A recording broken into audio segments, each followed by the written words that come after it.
I would like to present the challenges we are facing when updating preschool facilities in Russia. We're doing this now for more than a year together with the World Bank, and many of these topics have already been discussed today. And what I'd like to say that I see really great potential in Russia because many countries like United States, Great Britain and Germany and some other states have already done a lot of very exhaustive studies about preschool education 10 years ago, and now they are collecting their data together, and Russia has the opportunity to join in and go with the flow and maybe even go faster than other countries, because once you're in a run you can do it fast. So what I would like to show that of course the system needs to be updated. So if you want to get future kindergartens for Russia, you have to take into account new pedagogy approaches like child-centered approach, and for example they would need to have the consideration of new content of kindergartens. We know that many of new programs are coming into the kindergarten because there are big changes. Some activities that used to be outside of the kindergarten, now they're coming into the kindergarten, and of course this affects architecture too. And architecture has changed a lot in the last decades, and also as Tigran showed the example of the car, also in architecture such development has been done. And of course at the same time the change needs to be also in terms of quality. So we're trying to put higher quality standards, including space standards, and of course all this at a lower price. And of course that this is possible, we'll show in some examples how we can optimize the system offering better quality. First, what we did was to make a very exhaustive analysis, which was done firstly in part of the legislation, because we could try to compare Russian legislation in relation to other countries. We took in consideration more than 10 different countries, especially EU, Scandinavian countries, and United States, Scandinavian countries, because we started with a project in Yakutia. So we tried to get some resemblance in geography, weather conditions and stuff like this. And the other thing is that we try to compare existing kindergartens, the best practice international, and try to analyze it and compare it to the existing situation in Russia.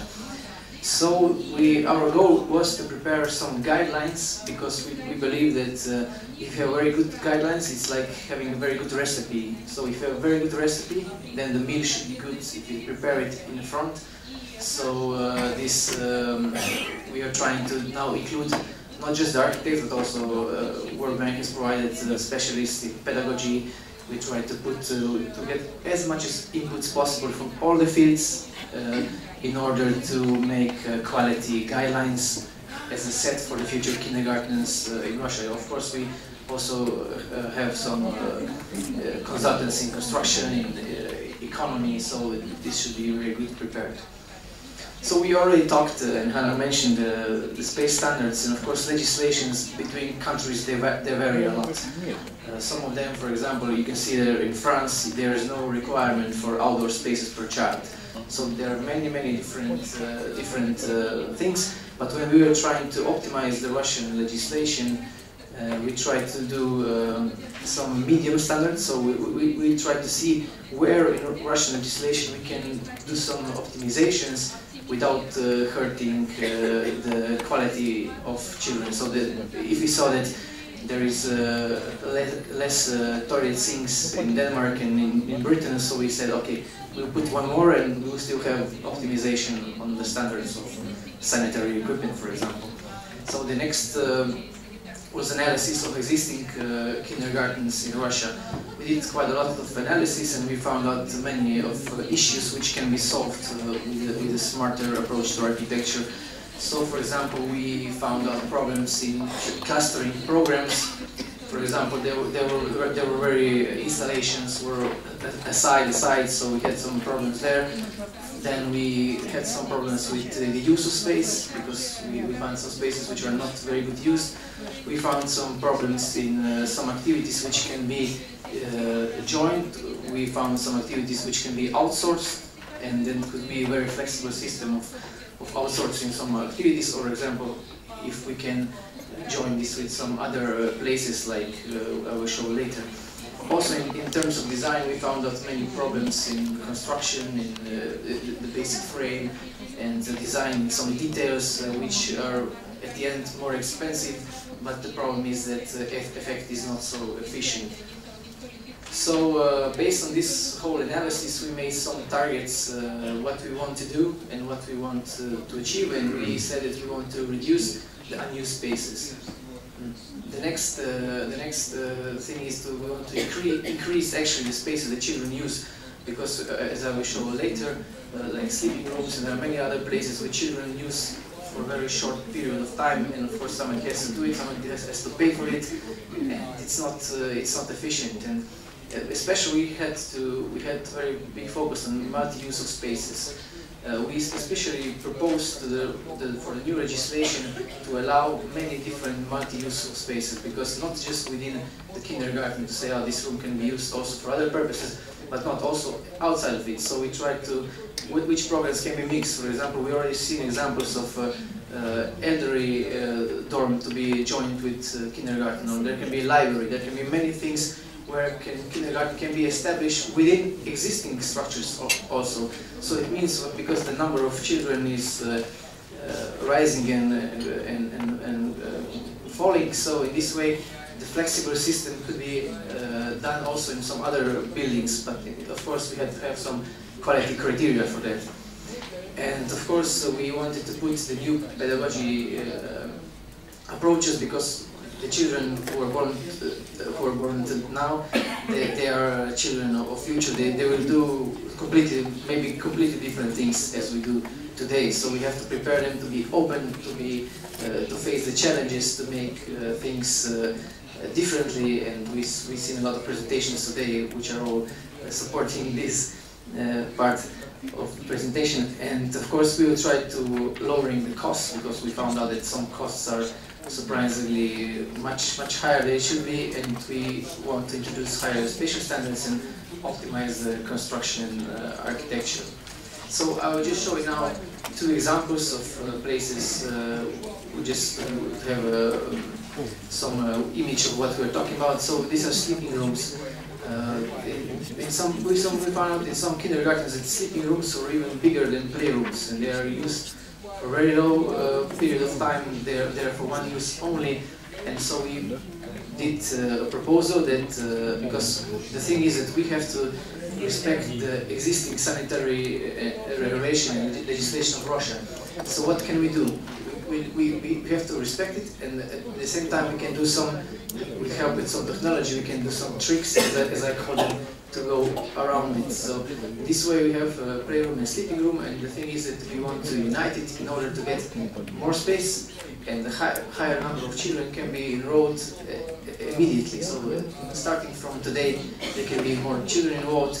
At the same time, we can enable them higher spatial standards. So this is an outcome. And how we can do it? It's simple, with using of folding doors, which means that spaces can be joined together. It's a very big space, children can play, and the beds can be put aside. So it's just a thing of the system. We're talking about the presentation of surveillance. So this is a similar example of showing how in the sanitary model in the playroom is glass, so that the teacher can see the kids inside, and then they have very good surveillance.